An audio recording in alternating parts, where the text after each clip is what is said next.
Oh, what is the upskis, everybody? Welcome back to another episode of the GXHockeyCast. We're on episode 132. Jonathan Quick of my little hockey show, where once a week I go through all the major news and what's happenings around the NHL, mainly focusing in on the Leafs and the Flames. Those are my two favorite teams, but I'll be discussing all 32 teams on this podcast. And hopefully everybody had a nice holiday, got some good turkey in there, got some good presents, some good family time. Everything was great, except for you, Derek Lalonde. You are fired, sir. Merry Christmas. That was fucked up, y'all. Yo, Detroit. What the fuck is going on over there? The Detroit Red Wings, everybody. They have fired Derek Lalonde. I think his name is Eric Lalonde. He has been fired, and he has been replaced by Todd McLennan. He takes over the head coaching duties for the Detroit Red Wings, and my goodness. Okay, so I've discussed this before with Detroit. They have had a history, a long-standing history now, like since the 80s, I believe it was, possibly 90s, that they have not fired a coach mid-season. They have not done it. That's just not something they do. And they decided, we're going to rip off the Band-Aid, and we're going to do it so hardcore, like, it's going to be real. And they fire Lalonde on Boxing Day, the day after Christmas, and yeah, dude, that's got to sting, I imagine he's probably seen the writing on the wall for quite some time now, and it must have been a very stressful situation.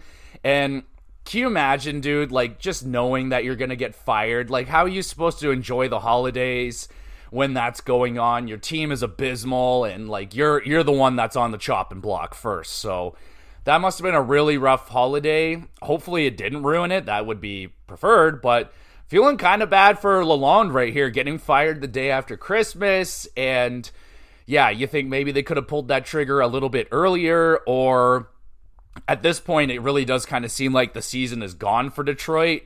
But yeah, dude, that really caught me off guard. I was honestly a little bit shocked. I checked the news on Boxing Day, and bam, Lalonde is gone. And yeah, dude, that's rough. That's not really the time you want to pull the trigger. The day after Christmas to fire somebody. I doubt they had this plan. Like, hey, we're gonna let you have Christmas. We won't fire you on the 21st or something. We'll let you have Christmas, so you won't have all these tweets and phone calls. We'll fire you the day after. Boxing you, people will be busy. They probably won't see it anyway. Oh boy. So Detroit in a rough spot right now. They're 7th place in the Atlantic. 14, 18, and 4 is their current record. 29th in goals for, 25th goals against, 12th place on the power play. Something's going right there. And oh my goodness, 31st on the penalty kill. Atrocious. 69.7%. Nice. But seriously, that's awful. So bad. Holy crap. So it's come to my attention over the last few weeks that Detroit has been in a steady free fall. I watch the Hockey Guys power rankings every week. I make sure I watch that every week to kind of get a feeling for what all the teams are doing. I can't keep tabs on all 32 teams. I can't watch every single game like he does. That's what he does. But I love the power rankings, and steadily watching Detroit just fall and fall and fall. And this week, I think he had them 31st or 32nd in the league. And, on top of the firing, I'm like, yeah, I know they're having a rough year, but this is ridiculous.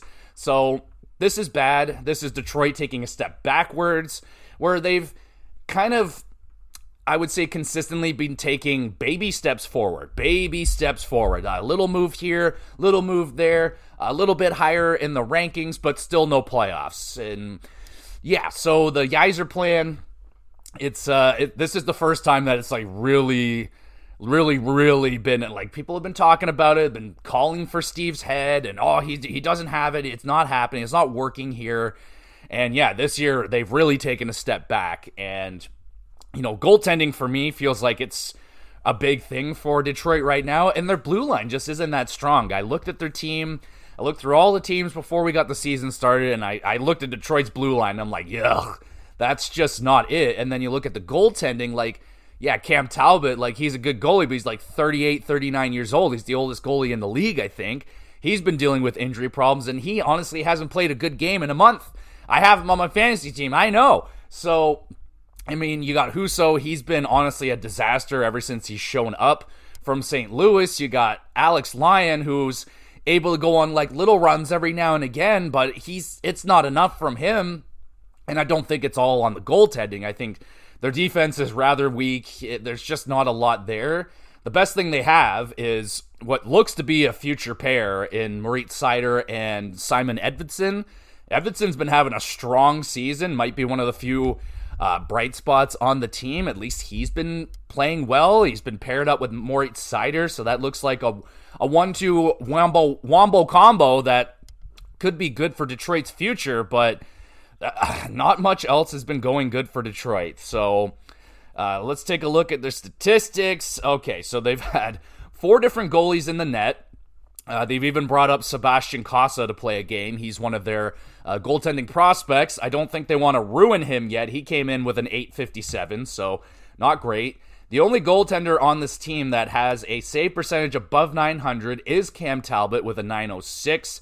He's played 19 games and only won 6 of them. So, yeah, man, that's bad. All the other goalies, you got Alex Lyon with an .897. Ville Husso's got a damn near unplayable .877. He's played in 8 games, only won 1 of them. Alex Lyon's played 13 games. He's won 6. So he's had like a better chance at winning games, but man, just goaltending is rough across the board, and Cam Talbot's numbers are taking a dive now. Like, his numbers were much, much better. He was winning games for Detroit that they probably shouldn't have been winning. He was excellent, and then ever since the injury, he's been off, obviously. I mean, that's fairly normal. Maybe he'll get it back together, but it seems like at this point with Detroit, they're kind of at their lowest point of the season. Lucas Raymond's been great this season. He's having a really strong year, 36 games, 36 points, point-per-game player, on pace for what he was doing last year, a little bit better even, 15 goals, good. You know, I can't complain with that. That's a solid season. He is a -8, which not as bad as I was expecting, honestly. Dylan Larkin, a little bit behind from what he's usually doing, 28 points in 36. DeBrincat, 27 points, 15 goals, and 12 goals out of those 2 respectively. And then, yeah, the offense just kind of goes away. Moritz Seider's got 20 points. JT Compher, he really hasn't added a lot to the team. He's got 4 goals. Patrick Kane, it looks like, you know, he's going down. He's got 16 points, which is a shame because he looked so freaking good last year when he got to Detroit.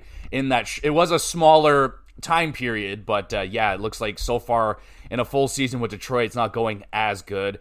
And Andrew Kopp, you know, JT Compher, Andrew Kopp, these guys were brought in, haven't done a lot. 7 goals out of Andrew Kopp in 36 games. Tarasenko's only got 4 goals in 35 games. That's definitely not what they were hoping for.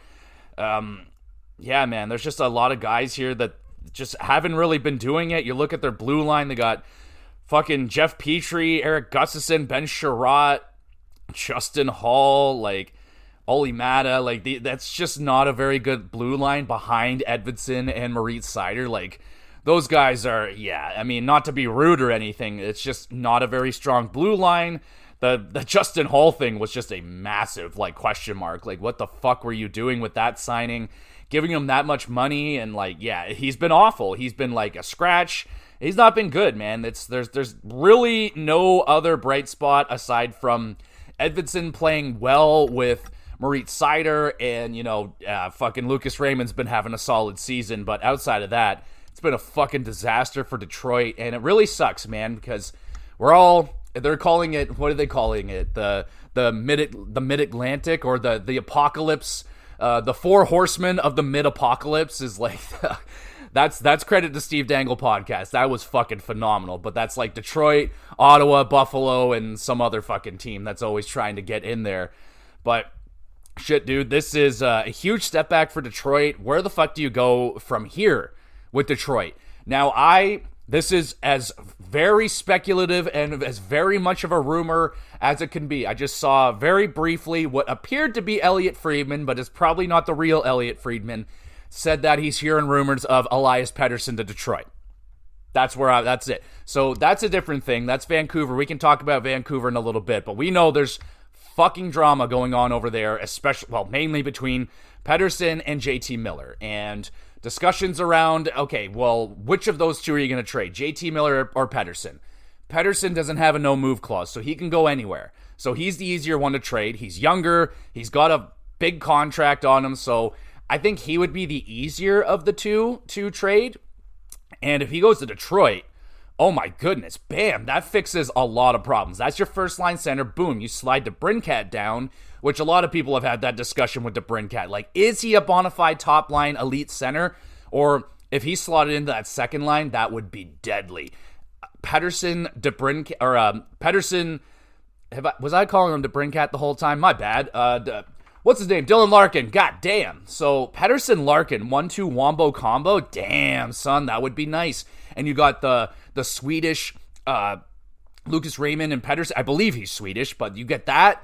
Oh, man. And there's always been a good European flair to Detroit. You got the Russians. You got the Swedes and Lidstrom and all that shit. So I feel like that would be a nice spot for him. But what the heck is Detroit giving up to get an Elias Pettersson, man? Like, I don't even know. Like, you look at that squad right there, like who even on that team, like it would have to be prospects that I'm not really aware of, like Sebastian Cossa. That's really the only one that I know of that they have that isn't on their team right now. They had that one kid that they already traded away that didn't work out. I can't remember his name, but regardless, I mean, Edvinson's in there, and that's been another thing that's kind of been shitty for Detroit. They just haven't had a top pick in a very, very long time, if not ever. So in Detroit, in all their rebuilding years, they've generally been getting fifth. I think fourth was Lucas Raymond. I think that's the highest they got. And outside, they're like fourth, fifth, sixth, seventh. They haven't been able to crack into that top two spots, and they haven't been able to find themselves that top franchise-changing fucking player. They haven't gotten a Bedard. They didn't get a Celebrini. They didn't get Matthews. They didn't get McDavid. They didn't get any of those guys that would straight up change a franchise around. They made some good picks, man. Like Lucas Raymond, that's a good-ass pick. Moritz Seider was a fantastic pick. And it looks like Edvinsson was a pretty strong pick so far as well. But it's not their fault. Like, I mean, it's sort of. Like,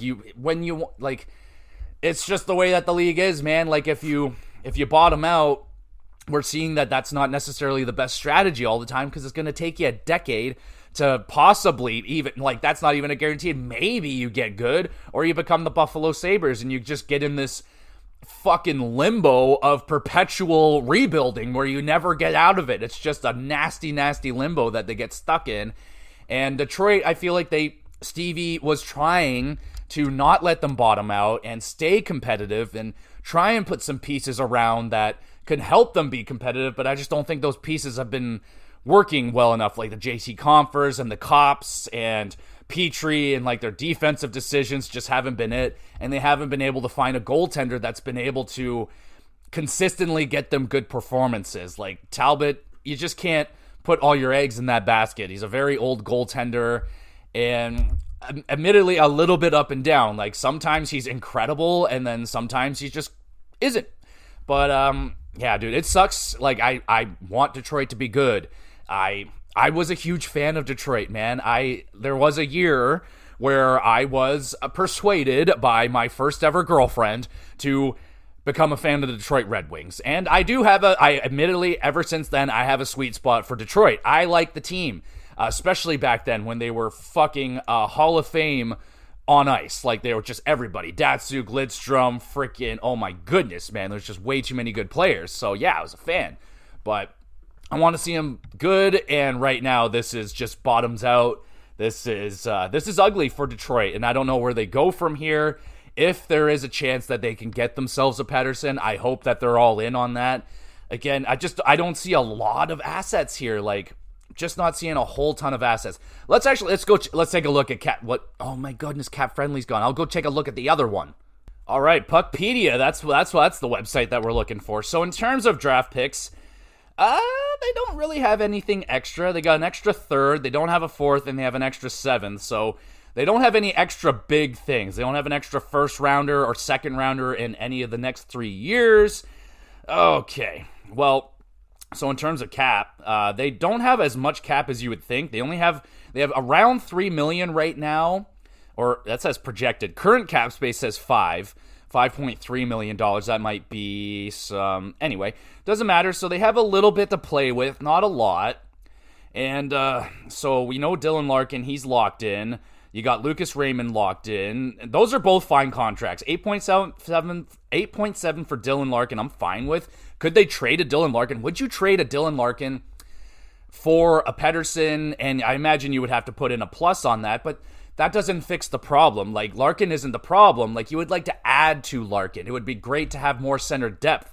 Bring in, like, you're not trading, like, you're not going to get a Pettersson for, like, an Andrew Kopp. You throw in, like, a first-round pick, a second-round pick, and then what? Like, what's down here in the bottoms here? Let me try and see if I can find a name. They have Nate Danielson. That's a guy. Andre Becker, maybe? I don't know. Lombardi, Watson, Trice. No. All right, oh my goodness, they have Sandin Pellikka. Okay, that's a big one. I don't think you want to move off of that kid.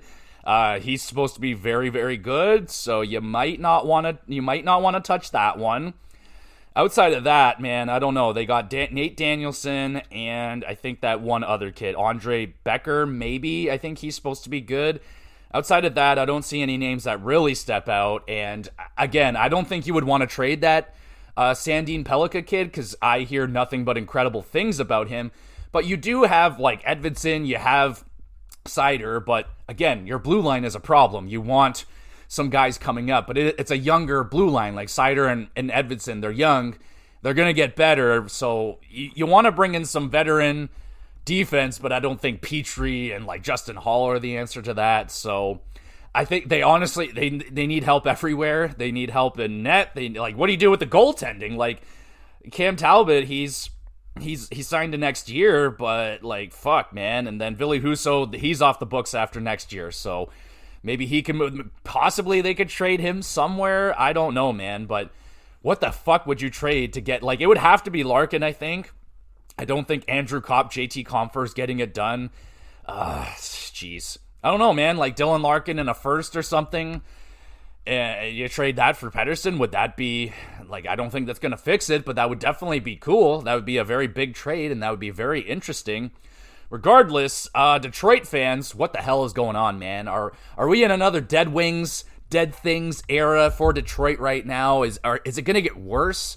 Have they hit their peak? Like, is this as far as the Yzer plan goes? Like, is this just kind of the pinnacle? This is what I have. This is my work, and this is where we get. We didn't get any top picks. We signed some big fish like that. The Brincat was a good ad. I like that trade. It was good.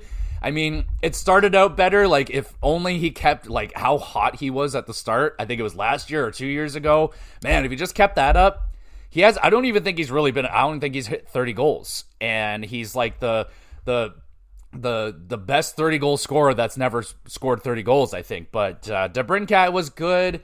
I don't know, man. I feel bad for Detroit. It just feels like they're lacking in every area, their defense and goaltending especially.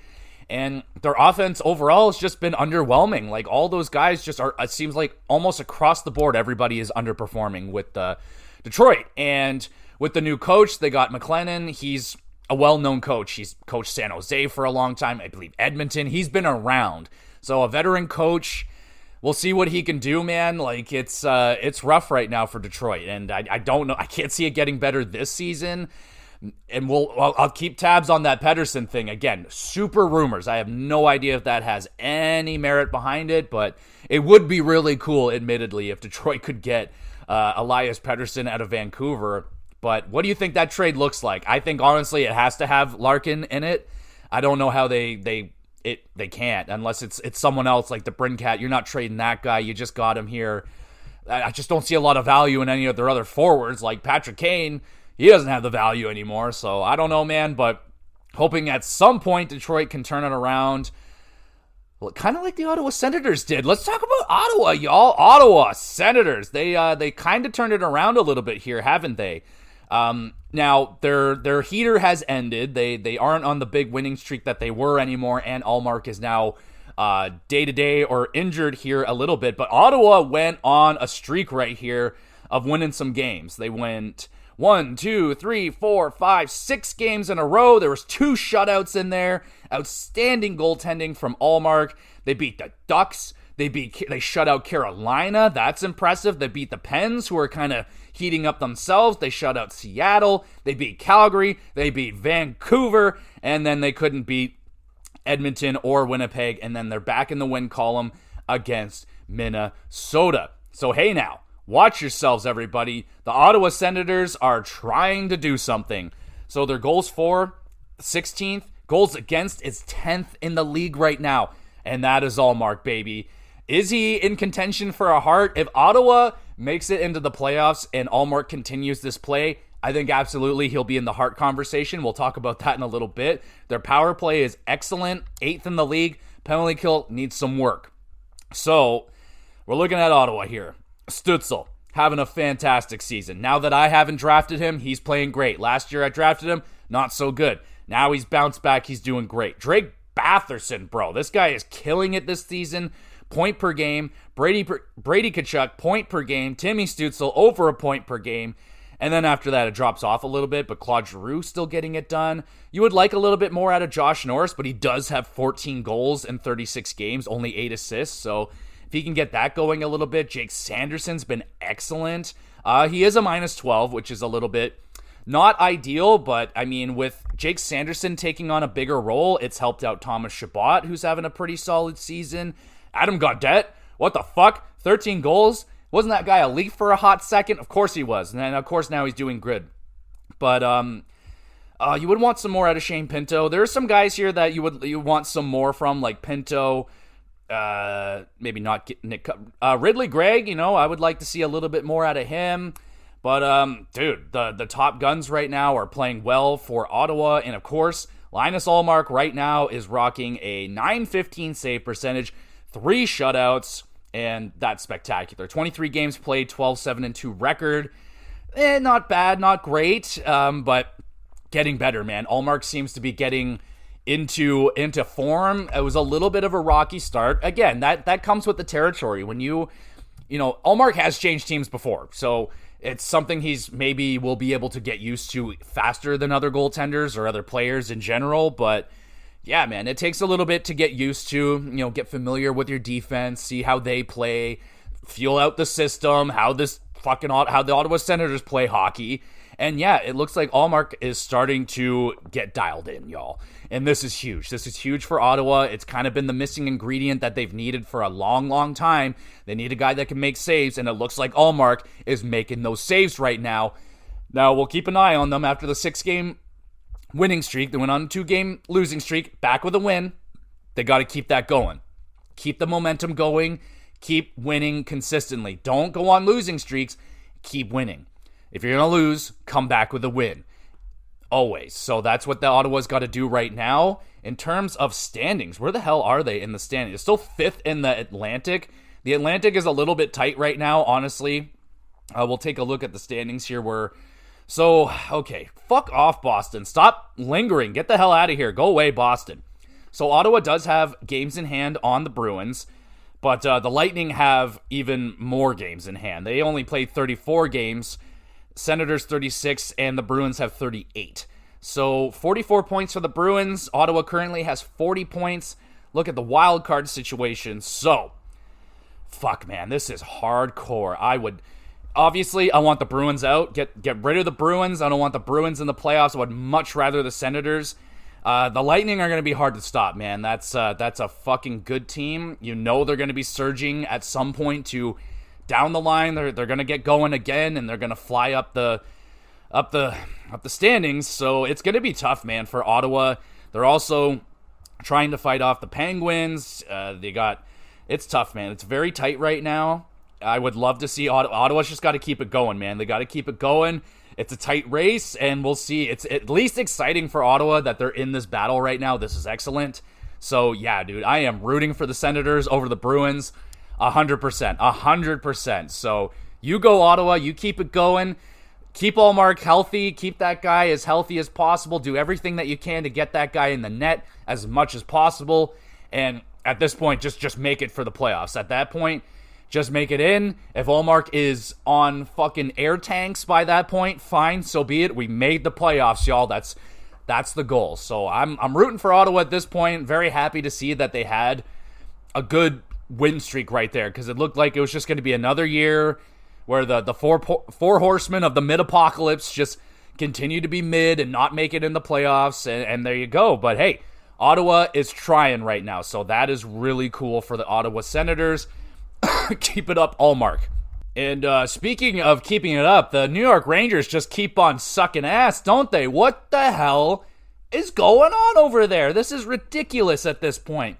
Okay, so Kaapo Kakko, let's start there. Motherfucker got traded, right? Straight up. He is gone. So Kaapo Kakko finally gets traded. It's a shame that the second overall pick just didn't, turn out in New York. So very upsetting. I imagine there's some fans that are very angry with the whole Kaapo Kakko situation. Some are of the belief that they should have traded him much earlier. There was even as early as last season, there were bigger, better packages that the Rangers could have got for Kakko, and now they get they made a trade with the Seattle Kraken. They bring in Will Borgen, a 3rd round pick in 25 and a 6th round pick in 25, and Seattle acquires Kaapo Kakko.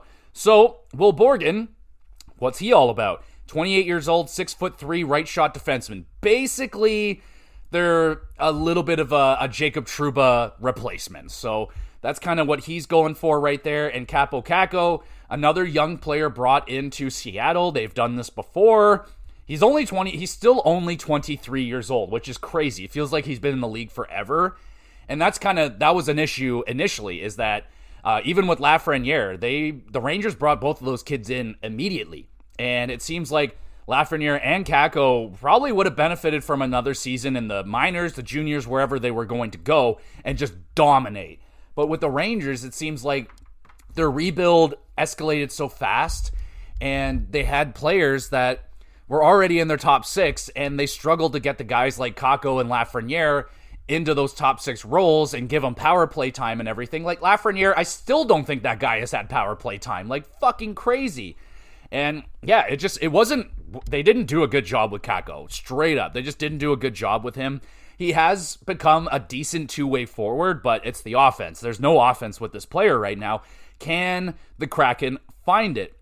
Well, I think since the trade, he had 2 assists in a game against the Utah, the Utahns, and he scored a goal against the Colorado Avalanche. So yeah, he scored 3 points in his last 5 games. So hey, that's something, man. That's something not bad. I mean, I think it's a win for Seattle. You get a 23-year-old young player, and yeah, and you're giving up a few picks. Not bad. I think it's a good job from Seattle. See if they can get this kid back on track, get his confidence back, and see if they can get him to get some of that potential of that 2nd overall pick in the draft. So New York. Oh my God, I'm shaking my head right now. Just unfreaking believable right here. So New York, they've been bad. They continue to be bad. And now you got the Matt Rempe situation. Matt Rempe gets suspended for 8 games. And yeah, he's just a bonehead, man. It's just a bonehead, stupid play that he did. He cracked a superstar defenseman from behind, and he got dinged for it big time. He's got a history of it. So yeah, they fucking nailed him. And yeah, I don't have a problem with that. They're going to have to try and teach him to play games. They're going to have to teach him how to hit. They're going to have to teach him how to fucking, not be an idiot on the ice, because you can tell that he's an important player. He brings something to the Rangers that they need, but he can't be an idiot about it. So if they can figure out how to do something with Rempe, that would be ideal, but right now that was just bonehead. They have just been fucking atrocious, man. Oh my God. Man, they've been bad. So they've had 5 game losing streak, won 1 game, lost, won, another 2 game loss, win, 3 game losing streak, a 1 win, 4 game losing streak. They're currently on a 4 game losing streak. What the fuck happened to New York?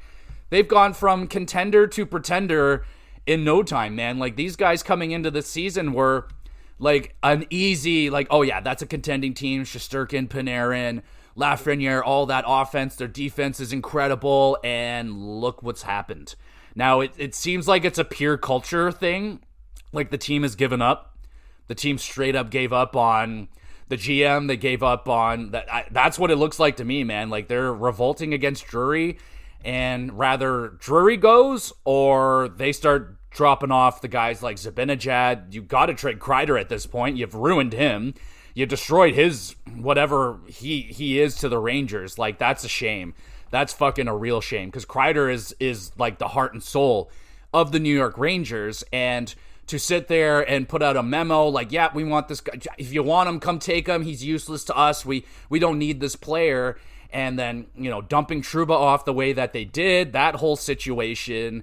Kakko's gone. They're dumping off players. Like, it almost seems like they're doing a retool rebuild on the fly here, and it just gets worse and worse every single game. And holy shit, man, I didn't see this coming. I can't believe they have I've never seen a team really just given up like this. They straight up just kind of gave up. Like, you look at the way that they're playing on the ice, there's just no passion, there's no heart, there's nothing there. They have completely given up, which is a shame, because these are like the window, the door, the window, whatever is open for the Rangers right now. Like, getting that first overall pick and the second overall pick, you get Panarin, you got one of the best goaltenders in the world on an amazing contract. The door was open, and especially this year. This was the last year they had a Shesterkin on that deal, and they fucking blew it, man. Like, they blew it because they let the managers, fucking take over the locker room, and the whole thing got poisoned. Everything got poisoned in New York with the Trouba knowing he's going to get traded, and they're trying to get rid of him. And yeah, man, it was really, really ugly situation right now in New York. I don't know how you turn this one around. You can, like, if they fire Drury, like, what? Do they all of a sudden go, oh, okay, everything's okay now, we're fine, and they just started to go on a 20-game winning streak? I don't know, but this is insane. This is freaking crazy to me right now that this is happening to a team on paper that is this fucking good.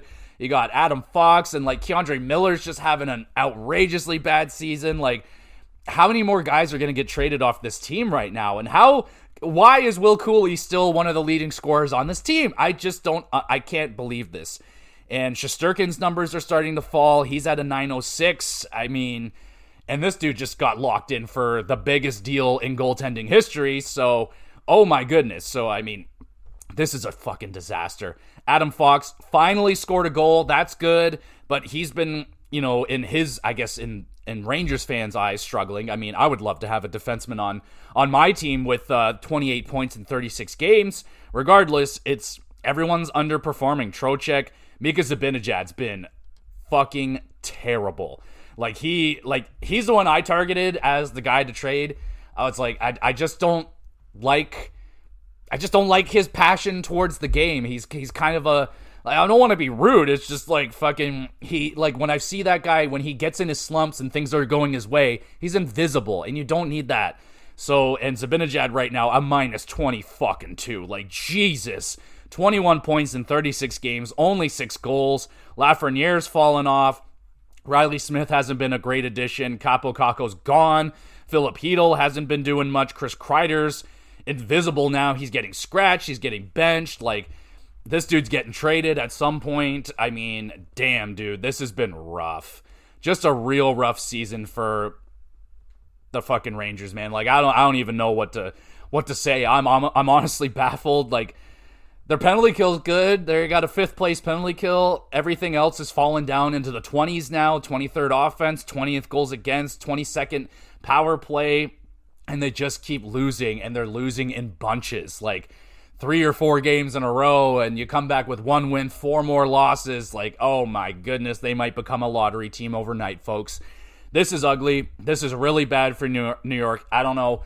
How do you get out of this one? It looks like it's players versus management at this point. There's a revolt. There's a rebellion going on right now in New York. And I imagine that maybe Trouba is over there in Anaheim right now going, at least I'm out of that shit right now. So, hey, What the fuck, man? That's crazy for New York, man. I don't know what's going to happen. I imagine there's going to be more trades. Like, the thing that's scary is that, well, I don't think they're going to trade Drury because he's still making trades. How are you going to fire a guy if you're still allowing... I mean, it's happened before. We've seen GMs make trades and then get fired the next day, and then the new GM comes in, he's like, what the fuck is going on here? Like, ooh, let this guy make these trades. But, damn, dude, this is rough. I have never seen this. I don't think I've ever seen a collapse quite to this level with a team that was so good on paper, and they started out great. They were on fire, and then it just seemed like the poison really got into the well, and it spread across the locker room and the fan base. Like, it's just yikes, man. This would be... thankfully, I'm not a Rangers fan, because this would just be dreadful to be going through right now. I'm feeling for you, Rangers fans. Could they be fine next year? Like, it's just a blip on the radar and they can turn it around and get everything back together next season? Could they possibly do it this year? I don't know about that one, but man, like, even on the Hockey Guys power rankings, they fell all the way to the bottom row.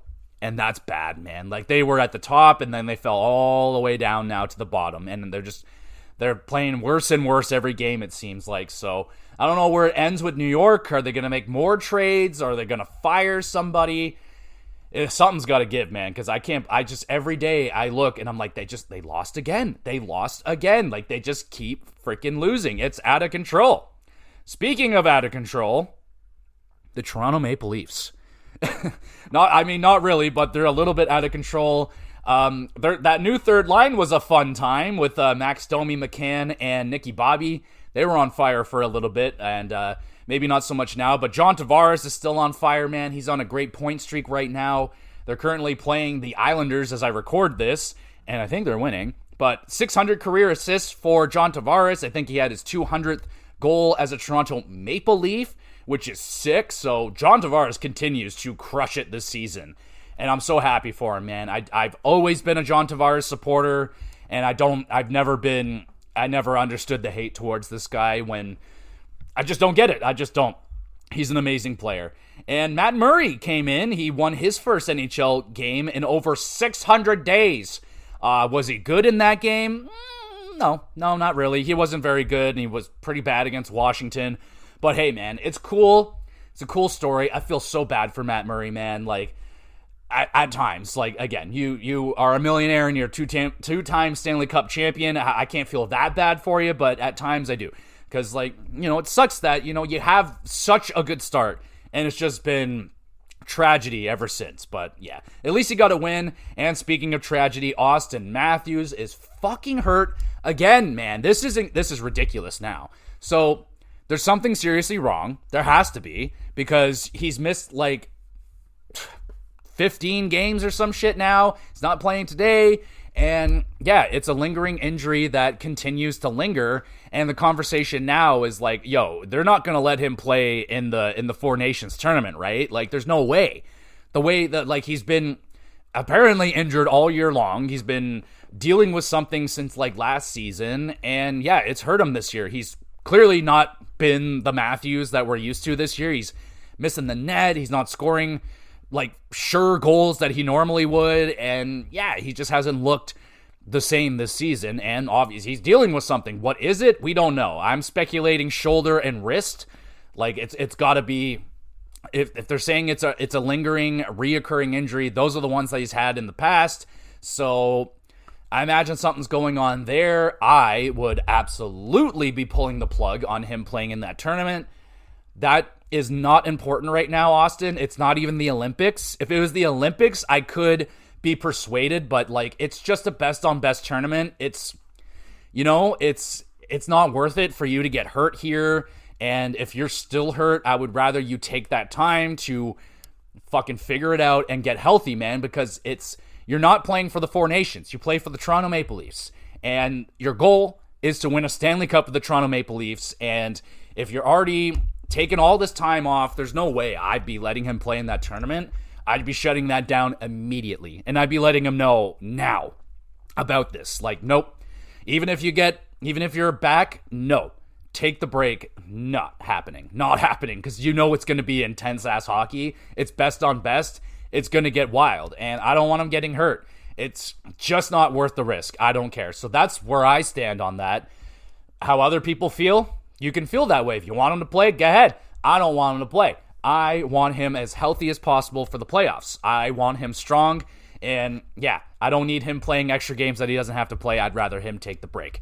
So yeah, I'm very frustrated. Obviously, I have Matthews in fantasy, and it's been pissing me off that he's always hurt and I never get to use the fucking guy. So that's not fun. So I really hope that Matthews can come back and at least are starting to, get more losses in there without Matthews in the lineup. So yeah, man, obviously you want your best player in the lineup, but thankfully, Marner has been fantastic. Tavares has been fantastic. There is some words around Matthew Nyes, though. He hasn't been, I think he's got, I saw a statistic, it was in 10 games or something, it was 3 points and a big, a minus 10 or something like that. And people asking, is Matthew Nyes a problem? I don't think so. I mean, I just hope they don't overpay him. People talking about they're going to give this guy $7-8 million. Are you out of your fucking mind? He's not that good. He's a good complementary player to our stars. He's a nice kind of Zach Hyman player. He's skilled and everything. He's good in the corners, but no, he's not making fucking $7-8 million. That's insane. The guy doesn't put up points. He's an effective player, but he's not a big point producer yet anyway. So hopefully they're not going to pay this kid too fucking much. It's Toronto. They're terrible at giving contracts out, so we'll see what happens there, but I think Matthew Nyes has been fine. I think the team is doing fine. Honestly, I'm just not that engaged with the team this year because I'm just waiting for playoffs, man. I am in that mode right now with the Leafs. It's just, that's all I really care about at this point.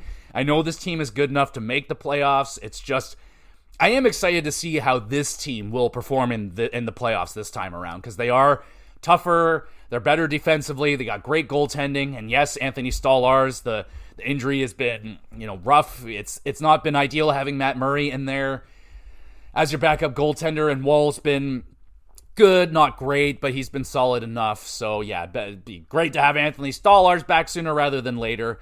But regardless, the Leafs are still getting her done. They're getting her done right now. They're playing okay. And speaking of okay, Mackenzie Blackwood is doing okay after he signs a $26 million contract extension with the Colorado Avalanche. 5 years and coming out to $5.25 million per season. Now, I admit that I think it's a little bit premature to already be giving him a contract. Let me see.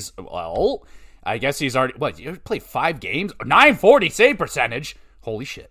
Well, hold up a minute. All right, never mind. Give him all the money. He's fine. He's the perfect goaltender. All right, Colorado, you win. You can sign him for that. That's okay. Now, I do have, there's something about goaltenders signing a 5x5 that kind of seems like a Russian roulette situation. Sometimes it's so fucking good, bam, you get a Shesterkin. Sometimes it's so bad you get a Philip Grubauer. I find the $5 million goaltender is very risky. Rather they're great or they're fucking terrible and you can barely use them. There's that Cal Peterson or whatever in LA and wherever the fuck he is now. A lot of guys. Robin Leonard signed a $5 million. That one didn't work out. Jack Campbell, Ville Husso. How many more $5 million goaltenders are going to fail? And it doesn't look like Mackenzie Blackwood would. He would. Did you see what I did right there? But yeah, man, I mean, if he's got a 940, why not? I mean, maybe you wouldn't have wanted to sign him when he's surging like this. Maybe you would have wanted to wait until he got, maybe it's Mackenzie, you got lit up last night, letting 6 goals. Let's talk contract extension. How's $3 million sound? But you're going to be talking to a homie, you got a 940 save percentage. Yeah, that conversation starts at 5+ at least. But 5 years, we'll see, man. I don't know. Colorado's had, it seems like they bring in a goalie. He's good at first, and then he kind of peters out. Kemper and Georgiev. Georgiev came in. He was a fucking all-star. Kemper came in, won a cup, and then they just kind of both petered out, and off they go. Will it happen again with Mackenzie Blackwood? I don't really know, but that could be the move that freaking gets Colorado deep in the playoffs. They're not even really, they're in the playoff spot right now, but, they they had a rough start this year, but everybody knew they're going to climb out of it. They had so many injuries. They're getting healthier. They traded away all their goaltending, brought in all new goaltending. That's new. And yeah, it's working out for them. So they're winning. Mackenzie Blackwood's been playing incredible for them. So yeah, that's a huge win for Colorado. And who knows, man, that could be the trade that everyone looks back on and go, that won them the Stanley Cup. If they win the Cup this year, obviously Mackenzie Blackwood's going to have a massive part in that. If he's going to be the starter, yeah, that's a great trade right there and a great signing for the Colorado Avalanche, at least so far. We'll see how it looks in a couple of years. Fucking Mackenzie Blackwood could turn into a pumpkin next year. Wouldn't be the first time that a goalie's done that. So, yeah, man. But right now, looks excellent for the Colorado Avalanche. So good for them. And, since we're on goaltending, and I rarely spend any time with the Flames, let's talk about the freaking Calgary Flames. Like, I'm calling myself out because I noticed, oh, man, I never really talk about the Flames because the Flames are just kind of there right now. They'll win one, they'll lose one. They're not really doing anything in particularly amazing right now. I mean, Vladar's been really good. Like, they're generally, they're like a win one, lose one team. They're definitely starting to lose more now than they were winning at the beginning of the year. I'm still of the belief, it's still up in the air. Like, they could they can have a playoff spot if they want it. I think it's better for them to probably fall out of the playoffs, but Calgary's been pretty good, but it's the goaltending that I'm very pleased with. I've always been a believer in Vladar. Ever since he came over from Boston, I was like, yo, this guy could be the one. And a 1-2 combo of Wolf and Vladar, man, I'm into that. Even though Vladar only has an .890 save percentage right now, he will get better. Wolf has a .912, and he is in contention for the Calder. Will he win it? I don't know, man. Celebrini and Michkov, they're just kind of having more flashy seasons than Dustin Wolf is, but Wolfie's got 11 wins in 18 games. That is very impressive. And yeah, dude, the future looks really good for Dustin Wolf, and which is good. And Jonathan Huberdeau is now leading the team in scoring. He's been getting it going. He's up to 27 points in 36 games. Still nowhere near where we want him to be. He should be, the amount of money he's making should be well over a point per game player, but it is what it is. And then Nazem Kadri. There's a lot of talks around Nazem Kadri, and will he get traded? Won't they trade him? Honestly, I don't know at this point. I would love for him to come back to Toronto, but his contract isn't great. And I don't know, man. It would. Why would Cal? They could. He's an older guy. They're kind of getting younger-ish, but I don't know, man. Kadri's a major part of why they're doing decently this year. So yeah, it's going to be interesting to see what Calgary does this trade deadline. Are they going to want to add, or are they going to subtract? Or maybe a little bit of both. I don't know. That's the problem with your team, the team being kind of in that mushy middle. Can't really consistently say, oh yeah, they're playoff bound, and they're not playing bad enough that, they're going to be a lottery team. You don't want to be in that mushy middle, man. That's where you're going to end up being stagnant. You're just going to be like a mediocre team that's not quite good enough to make the playoffs, not bad enough to make a lottery spot and get a really good player, and that is a terrible place to be in the NHL.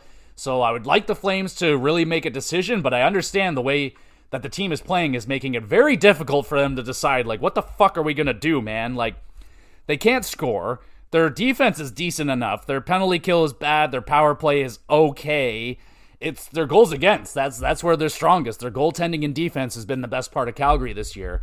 So I don't know. I don't know what they're going to do, but if Kadri goes, he has to come to Toronto. That's all I ask, but we know that's not going to happen because Brad Treliving, and they're not going to want to have, that kind of thing going on. He's the former GM of Calgary. Shenanigans, bullshit like that. Yeah, well, it is what it is. A couple of other little news tidbits. Justin Schultz is retiring. I remember him having some good seasons there with Edmonton, a solid offensive defenseman. Congratulations. Nice little career right there. And Amazon announces Season 2 of the NHL Face-Off series, which is awesome. Excuse me. I watched the first season. It was awesome. One of the best inside looks of the NHL I've ever gotten.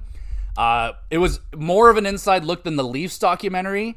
I like the Leafs one because it's the Leafs. But this was a great series, man. I really enjoyed the look at the players and what's going on inside the locker rooms and stuff like that. We need more of that in the NHL if we're going to expand this game. We need to get closer to the players, and they're doubling down on the Tkachuks, baby. Oh, fuck yeah. One of the best parts was Matthew Tkachuk in season 1. Do they even have pools in Ottawa or wherever the fuck he was talking about?